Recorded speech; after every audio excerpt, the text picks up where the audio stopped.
começamos esta edição, claro, falando do julgamento no Supremo Tribunal Federal, que formou maioria com o voto da ministra Carmen Lúcia para condenar o ex-presidente Jair Bolsonaro e outros 7 réus por todos os crimes dos quais foram acusados pela Procuradoria-Geral da República na trama golpista. No primeiro dia do julgamento, o ministro Alexandre de Moraes também votou pela condenação.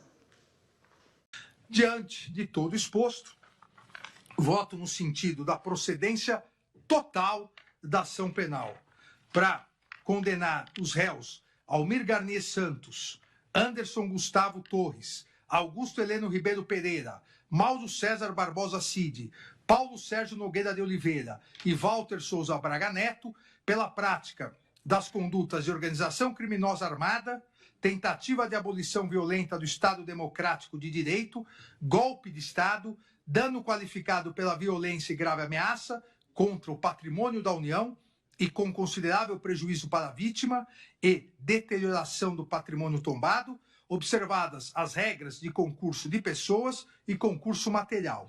Em relação a Jair Messias Bolsonaro, pelas mesmas infrações já descritas e a imputação específica de liderar a organização criminosa.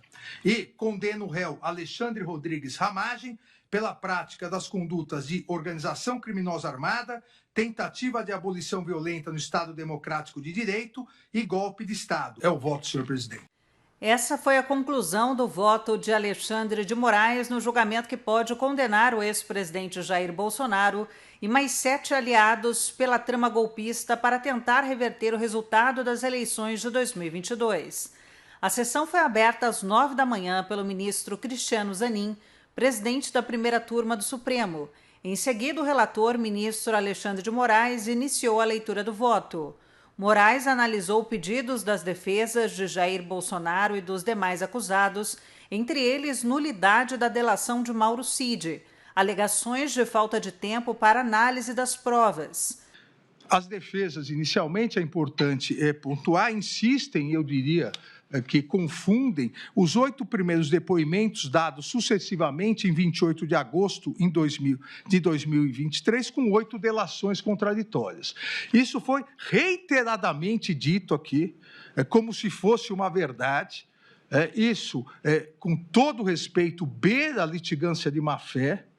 Isso beira a litigância de má-fé, dizer que os 8 primeiros depoimentos foram 8 delações contraditórias.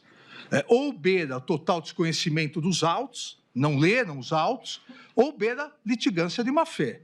Absolutamente todas as provas utilizadas por cada um desses julgadores para o recebimento da denúncia e durante a instrução processual penal, todas elas estão no processo, desde o início, e as defesas tiveram, desde lá de trás, da defesa preliminar, antes do recebimento da denúncia, total acesso. Essas novas provas que não foram utilizadas pela Procuradoria-Geral, não foram utilizadas pelo juízo, por nenhum dos ministros, para o recebimento da denúncia, e não serão utilizadas para formar um juízo condenatório, ou seja, não há nenhum prejuízo, porque não faziam parte da acusação, e, na verdade, não faziam parte do processo e não fazem parte da acusação.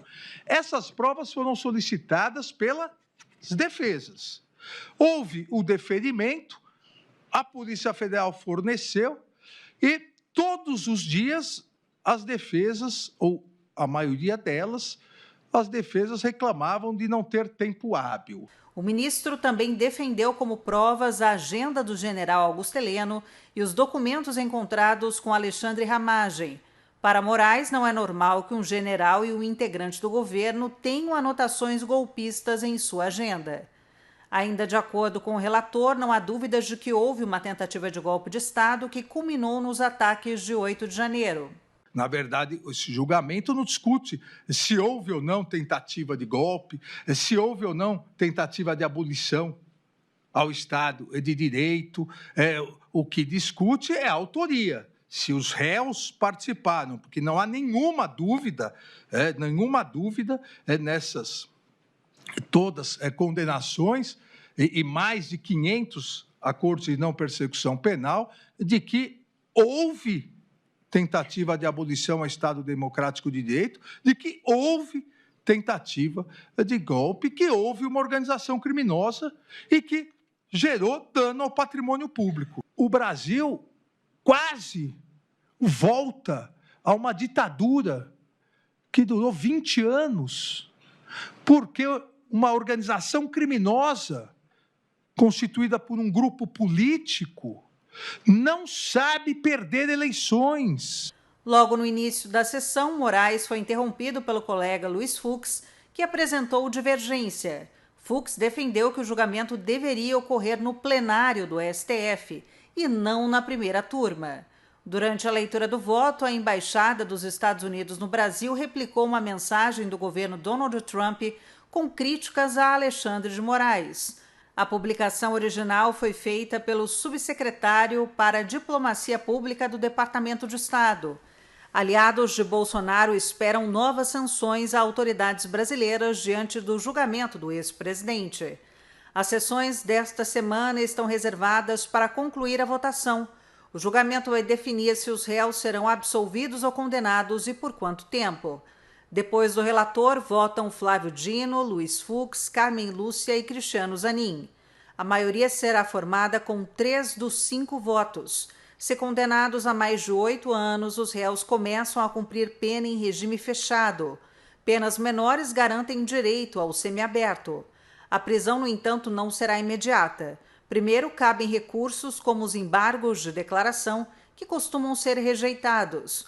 No banco dos réus estão Bolsonaro, Mauro Cid, ex-ministros e ex-comandantes militares. Eles respondem por organização criminosa armada, tentativa de abolição violenta do Estado Democrático de Direito, golpe de Estado, dano qualificado e deterioração de patrimônio tombado.